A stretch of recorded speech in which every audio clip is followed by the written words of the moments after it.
their parents by Joseph Chaim Bachaba, Kana Pesha Batmo Yisrael Levi Vitzi Torah, Yisrael Ben Yoel Moshe Cohen Bacham.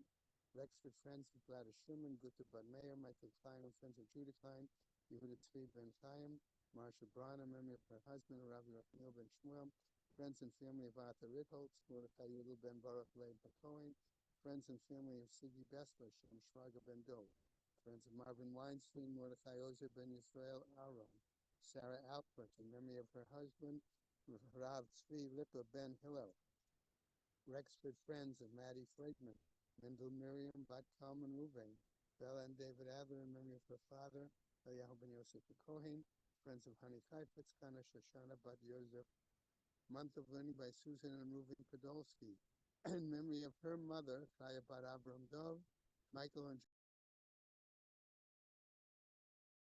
Barbara Stern, Abraham Ben David Matka, Sonia and Bernie Kutz, in memory of their dear friend Honey Chaifetz. A week of learning by Andrew and Stephanie Becker, in memory of his mother Chayaleh Bat Yehoshua, and in honor of his friend Rabbi Mordechai Esvitz, who said Kaddish for her.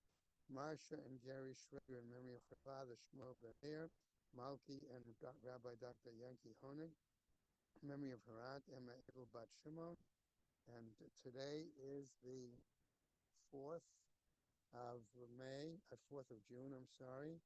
We have a day of learning by our Chaver Bob and Paula Baumberg, in memory of his mother, Chana Hena Bat Yisrael Elimelech HaKohen. And Hashem was having Aliyah, Frank Rafia, Velti Yeshua, Hashem Matzleah, Chol B'nai Israel, and Big Ben Shema. So it's 13 lines from the bottom. And we encounter something that's really we've been assuming all along. Now we have to get to it. Ibailu. It's 13 lines from the bottom. Ibailu. They had this query. Let's say while the person was using the barred animal, so it got skinny. It got skinny. Now, so what's the law? Mike, does he have to pay or not? Amalei Murabanan. So Rav Chokia, Rav Abi Shmei, Rav Chokia answered. Whoever asked the question is 1 second. Your question is only what if it got skinny? Mechlal, the according to you, is it obvious to you? So it must be, if you're asking if it only got skinny, must be it's obvious to you that if it died, he has to pay. He says it's not true. Now, this next line can be read two ways, but it's the same point. Nema lav leukman bechilta shilta. The borrower can always say, listen, I didn't borrow it to leave it under a canopy. You gave it to me to work it. So obviously, whatever the results of the work are, okay, I'm not obligated. Obviously, so either what? If we're talking about dying, it's your problem. You knew the animal was going to work. If you gave me an animal that couldn't work, it's your negligence, or by definition, you gave it to me in order to work. What's the difference between killing it a little bit, killing a lot? That's how the animal goes when you work it. Okay, Ahu Gabra the Shalom Nagas. It's clear that if the thing dies from its normal course of work, or yeah, yeah, yeah, yeah, yeah. So, so yeah. So I'm saying. So therefore, what? So the person is not obligated. Uh, yeah. And when he borrowed, who governed the Shol Narga? Because that's what he gave it to him for. By definition, you take up room, you sweep it in. Who governed the Shol Narga? A certain person borrowed an axe from his family. By the axe broke. Until the time of the Rabba, so he came to Rabba, okay, and the owner wants the borrower to pay him. Amalei, so Rabba said to the borrower, I see Sadi the love shani's face. Bring witnesses that you didn't use it in an irregular fashion, or you didn't use it in a negligent fashion. Be in turn, you'll be potter. Now, you notice he said bring witnesses. So I told you the rule is obviously you're going to see the person swears or according to the opinion. Remember, we had an opinion that whenever the witnesses, you can't swear. You have to bring the witness, but no, you can get out of it. Be lekasadi. If there's no witnesses, what's the case? He says, how does he have to pay? Okay, we're going to see. Okay, how does he have to? If there's no witness, he can't prove that he didn't use it properly. Okay, so how does he pay? Obviously, he has to pay. Okay, that's the only thing, as we'll see. So Toshma come, I'll show you who the show certain guy borrowed Maximus family is part of the book. After the coming to Rav, so the lender came by the Rav, wants to collect. Amalei, so so Rav said to the borrower, go pay him, pay him an excellent pay, pay him a complete acts. Now it's martial law. Complete acts knows that, as opposed to what we learned earlier, what he's not going to give him the broken pieces and then pay the difference. He's going to pay him the whole acts and not pay and not give him not the broken pieces to pay the difference. I'm a layer of kind of Ravasi Rab. So it said to him, he said to him, so Dinochi, is that really the law? The law is what he has to pay the full thing, and he's not allowed to give him back the broken pieces and pay only the difference. The Shasik Rab and Rab was silence. Say no. So okay, silence is always a problem because you never know if silence is it's beneath him to answer, or if silence means that he's agreeing. It's always a problem. Okay, no, not always, but it could be a problem. Hilchos Rav Kahana Rav Asi. The mice of halachas like Rav Kahana and Rav Asi. The Mahadele, okay, Tabri, he does gives back the broken pieces, and Ma'ele the and he only has to pay back the difference between the broken pieces and the price of the whole. So who got rid of Shal Dabla? If I raised some guy borrowed a bucket from his friend and it broke. I was the kind of Papa, so the owner came from the Papa. He wants to collect them. The Papa said to the borrower, I see Sadi bring witnesses that you didn't use it in irregular fashion. Give her, and you'll be pocket wise because that's the rule of dying from the malacha. You're using it, and the thing that breaks. It's like an animal that dies in the normal course of its work. He's exempt, the borrower. Also, any utensil that breaks in the course of its normal usage, he's exempt. Who got rid of shell? A certain guy borrowed a cat. He wants to get rid of mice. Mechaber from this, right? Chaber put the mice ganged up and killed him. So Yossi Ravashi was a violate. So Ravashi is querying himself. Yeah, I got the mice. So listen, what's the law here? Is this a normal case? What? It died in the course of its work, okay, or low. Okay, why is that? Because maybe he took them to a place where there's too many mice. You're right, clean up a little bit, but you take them to a mice to a mice gang. Okay, maybe that's considered to be already not the normal thing. So what is it? Amar Levi, Mordechai Ravashi. Okay, Mordechai said to Ravashi, hopefully Amar Bimi had grown up Mishmei Devam. So he said, Gabba the Nashi Kadlua. So listen, if a guy gets killed by women, Lodina, Lodina. This guy's no complaint. There's no case and no judgment. Heck with him. Who gets killed by a woman? He says also here. What kind of cat is it? A cat gets killed by mice. He says whoever thought that mice are going to kill a cat. And therefore he's obviously that's a cat. A cat gets killed by mice. Get out of here. So it wasn't his problem. Eagledummer, some people say the other way, and they use the same expression they did with. Too, but let's say the cat filled itself up on too many mice. Okay, and he got sick. Okay, Umis and he died. He gorged himself on mice and he died. He also Rashi become a baila. So Rashi is a querying if I got the mind. What's the rule in such a case? Rashi says, listen, the same expression but different thing. He says, Gabra Danashi Gadlu. He says, listen, if a guy lived with so many women that it killed him, Lodina Lodina, he has no complaint over here. He says, who told the cat to eat so many mice? He says, it's not your problem. He's not obligated. There's a guy who was really an incredible tzaddik, really a humble person. There was the guy in Israel. He was the top of Israel. If you didn't live there, you don't understand how entertainment in Israel is like number one. And he was the top entertainer in the country. He was the top of the heap. You couldn't be bigger in Israel. And his name at the time, his name was Uri Zohar. And he phenomenal. Became observant in front of the whole country. They hated him. He was the head of the Bohemians. He was the head of everything not religious. And he on television, he became religious in front of them. One day he shows up with a yarmulke. They couldn't stand him. They were so angry at him for betraying, you understand, for betraying their their non-religious beliefs. Anyway, it was unbelievable guy. So he was a very smart man. Also, he became a big Talmud Chacham. Was a very very outstanding person. In any case, he was very sharp. So one year he's doing his routine someplace, and he's making his jokes, and a lady gets up and she says, she said, we heard that last year. He said, lady, how old are you? She said, 35. He said, we also heard that last year. He says, anyway, what are you going to beat up? It's your problem. If you can't handle the crowd, get out. What are you doing? That's not a cat. Okay, Amar Rabba. So Rabba says, I'm on the way to Mishnah Mida B'Chabrei. So you want to be a smart guy. If you borrow something with somebody who lives there, if you want to borrow and never be obligated, so listen, what do? You make a trick and make sure that he's always working for you. And they tell him at the time that as you're acquiring the object that you're gonna borrow, Ashkai Meyer, hey, could you give me a glass of water? Give me some water. So by definition, every time you borrow, you will have tricked the lender into being working for you, and you never have to pay. The only other hand, if the other guy's smart, if the lender is smart, Nele said to Michelle Ray, she says, First bar rate, I'll get you water in a minute. First take it, and then I'll get you the water. Everybody's smart over here. He says, Amar Rabba, he says, Mikri Dardiki, the following list of people have one bar. Mikri Dardiki. Now, this is a hard piece, actually. There's a lot of argument about it. We're just going to assume that all these people are paid by the city. All these people are employed by the city at line. Amrava, Mikri Dardiki, people who teach the little children. Shatala, people who work the vineyards to get it for a certain percentage. Tabacha, the shochet, umna, that's either the bloodletter or the moel. Saframata, the barber of the town. All of them, when they're actually doing their work for somebody, it's as if that whatever they borrowed, as if they were borrowing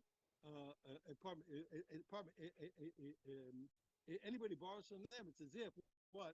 As if that they were, as if the person borrowed it while the boss is working for them. Because they're employed by one way to learn, because they're employed by everybody.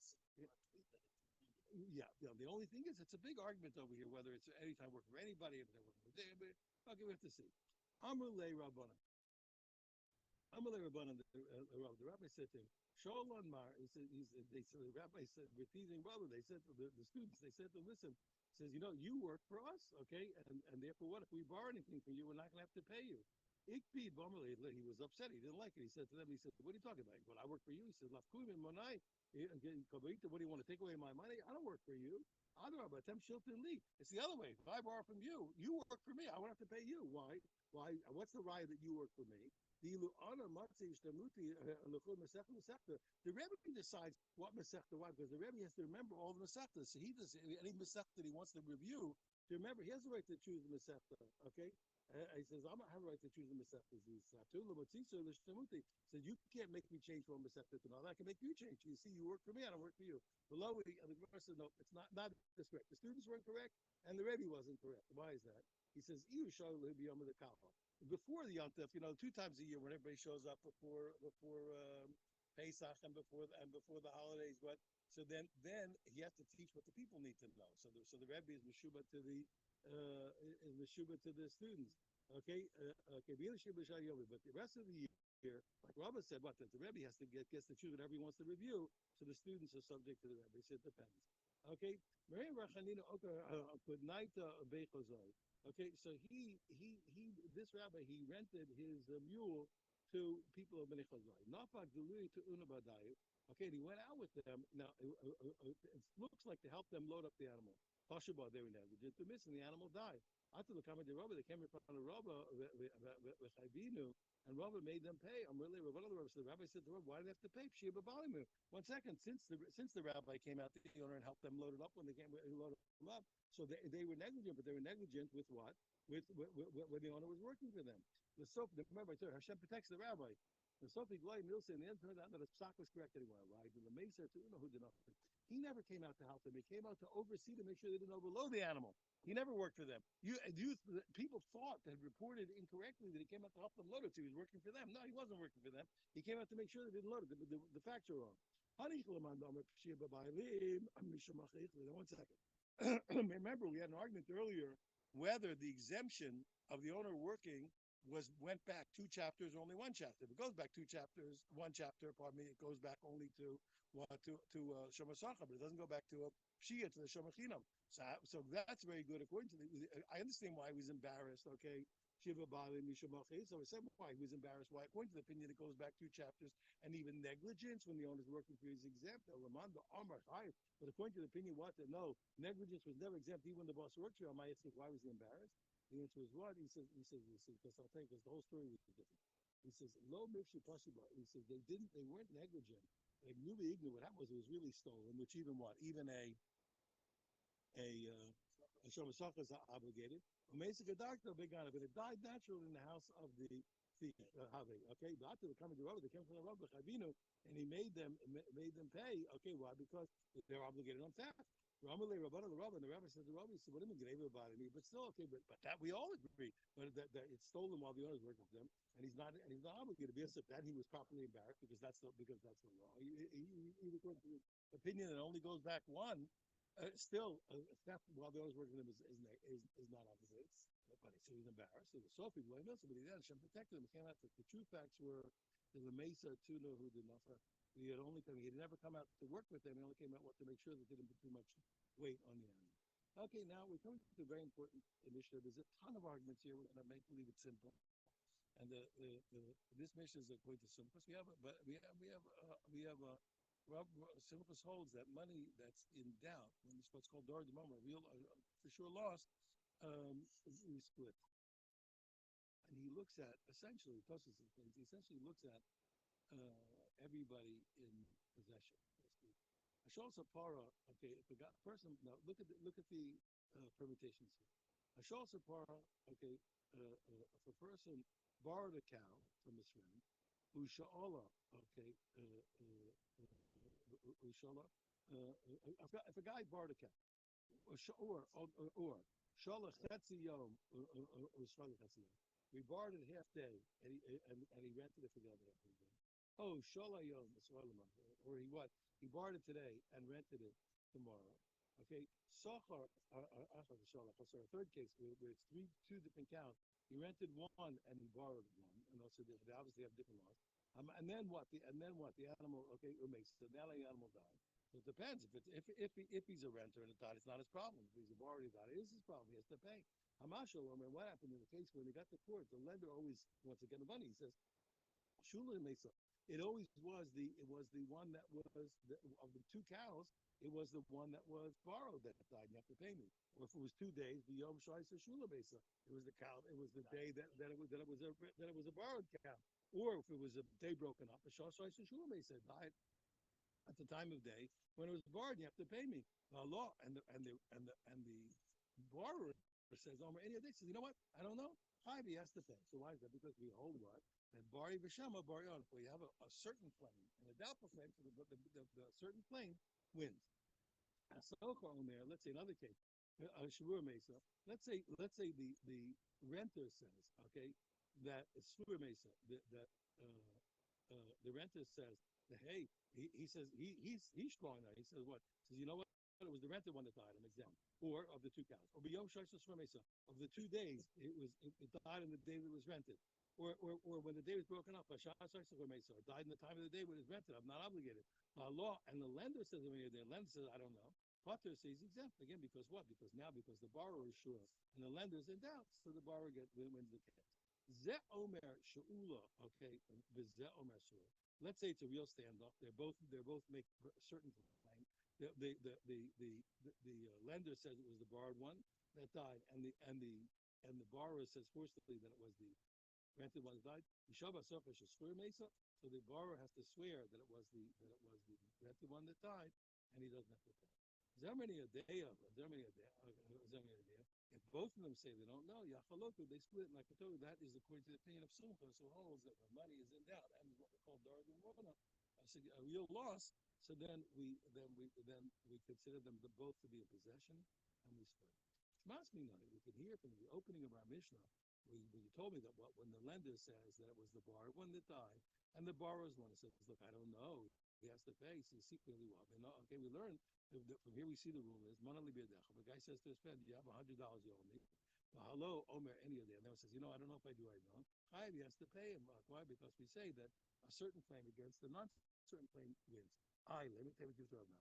So then our Mishnah is going to be a kasha to Rav Nachman. If our Mishnah holds clearly, isn't this an argument? And our Mishnah clearly comes down the side of what?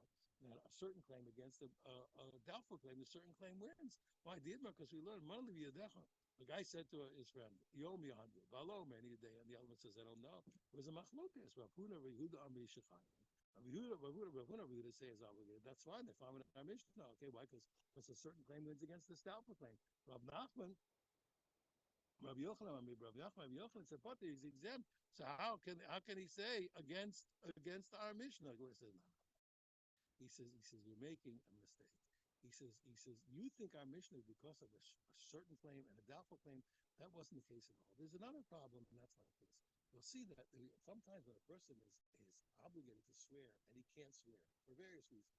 Okay, let's say he's not to leave, whatever the case is, then he's stuck. He has to pay. The Torah said he has to swear. The guy who can't swear, he's stuck. Now we have sometimes the rabbis make the other guy swear. But essentially, The guy can't swear. He's stuck. He had to swear to get out of it. You can't. And that's the case here was where we had a swearing problem. Let's say. So we know instead of we asked the Kasha of Nachman, isn't our mission proving what that a certain claim wins? No, the certain claim. It's not because the certain claim is winning. It's because the person can't swear. And I'm Rav Nachman, like Rav Nachman said in a different place, so nobody knows where. The Gonchi is actually Ruben, like he said in a different place, that it's a case where there is a swearing problem between them. No, it's a technical legal problem, not a problem of the certain one winning. Hanami here too, because Gonchi is sure, but it's a case where what, where the defendant has to swear, and he can't swear, okay, and therefore he's going to lose. Otherwise, he done it. So what's the case that there's a swearing problem? Okay, to the Rava, okay, the Dama Rava, like Rava said, none of you deaf, Rava said a place he said, if the guy says, look, you owe me 100, I loan me, the other gets the gun, the other condition. I said, look, I only owe you 50. Bashani a day. He says, I don't know about this. Now, what's the rule in general? What's the rule in Torah? The guy says, you owe me 100. The guy says, look, 50, I owe you 50, I know. So he swears, mother makes us, that's the rule of Torah. And on a partial admission, you swear. You swear that you don't owe it. You pay the 50 that you admitted to. And you swear you don't owe the 50 and goodbye, Charlie. He said, what case over here? But here we have a problem. The guy says, yeah, 50 I owe you, and 50 I'm not sure. If he said 50 I don't, he would swear. He says, 50 I'm not sure. What do you do? The rule from the Torah is what if you admit the part, you have to swear. This guy can't swear. He said he doesn't know. Was he going to swear I don't know? he can't get out of it. He has to exempt himself. Mitoshe, so he said, what's the rule? Mitoshe and Yochel Shama. Since he's not able to swear because he doesn't know, Mashalom, he has to pay. He has to pay the 50. And the same thing in our Mishnah. What's the case? Mishkachas law. So what will be the case in our Mishnah? Why? That it's not a case. What you thought was because of a sure claim against an unsure. No, it's because he's stuck. Okay, Reisha. In the first case, we'll see B'Shtein is with his 2 cows, and the Seifa. And the second case, okay, is talking about B'Shalosh with his 3 cows. Let's spell it out. Reisha. What's the beginning of our Mishnah? They came to the case and they're arguing, okay, about when is the day or the hour that the animal died, okay, B'Shtayim, when there were 2 cows. The Amalei, here's what happened, okay, there's 2 cows. Shtei Poros Masati. No, the owner said, listen, I gave you 2 cows.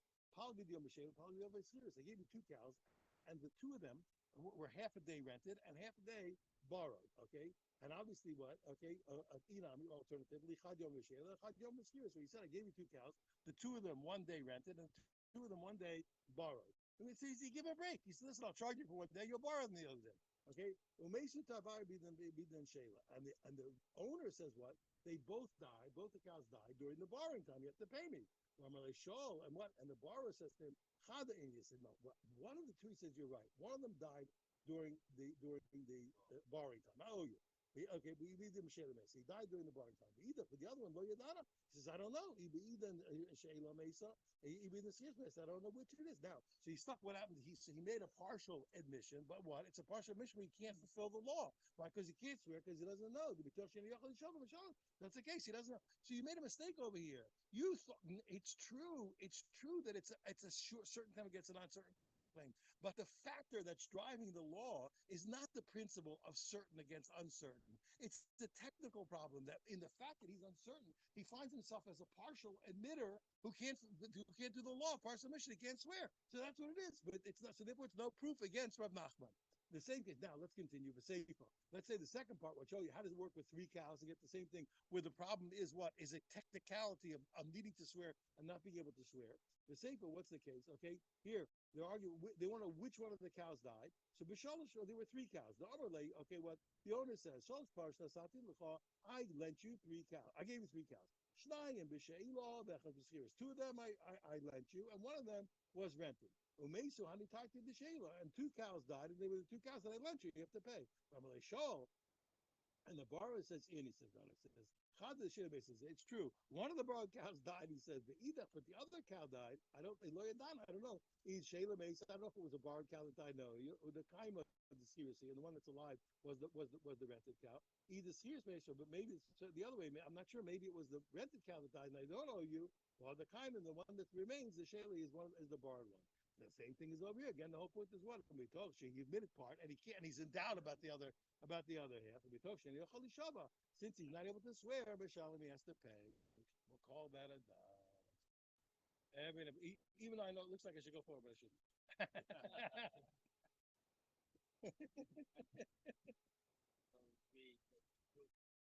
The moral of the story. Yeah. Yeah, Mark, Marco, yeah. Huh? Thanks, Michelle. I wish you a wonderful, wonderful summer. Lots and lots. Come back in good health.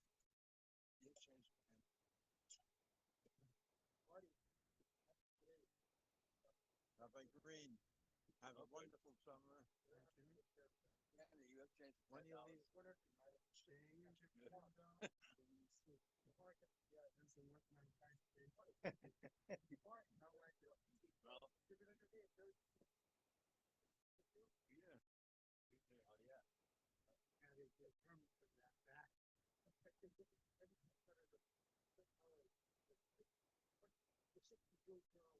Oh, yeah. In his book, Book is the yomi program with the dad with their daughter. Oh, So okay. tomorrow at the airport. Okay, terrific. Yeah.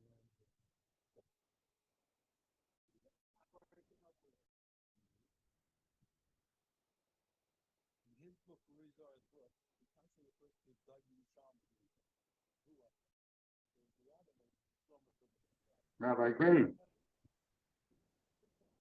one from Mordecai. Very good. Yeah. Rabbi Green, Yes, Bob. thank you very much. Today was loud enough for me to hear, so I appreciate it very much. Wish you Seitzkem L'Sholom, V'Orchem L'Sholom. You and Karen, we're going to miss you. Thank you. Thank you. Okay, be well, Zaygus, and thank you again. Is there anyone who's going to, Tremendous. tomorrow we'll turn on the recorder, do you know? Yes, I asked Irwin to take charge of making sure the shir is recorded. That's what Thank Irwin you. wanted. Okay, and then once you're back, you and Irwin can work out who will And do yes, the Hashem. recording and who will recite the as Mordecai puts it, the dead people. All right. Okay, be well. Have a wonderful Seitzkem L'Sholom, V'Orchem Shalom. Thank you. Maybe I'll see you there. God willing, I think someplace I think I have Doris' number. If you don't have it, I'll send you again.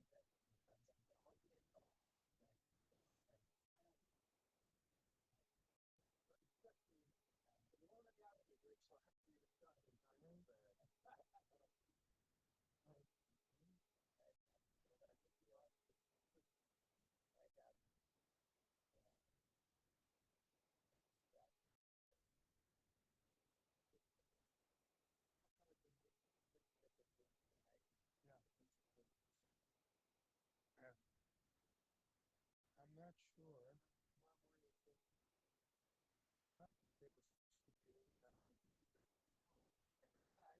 Not material that would indicate what to do.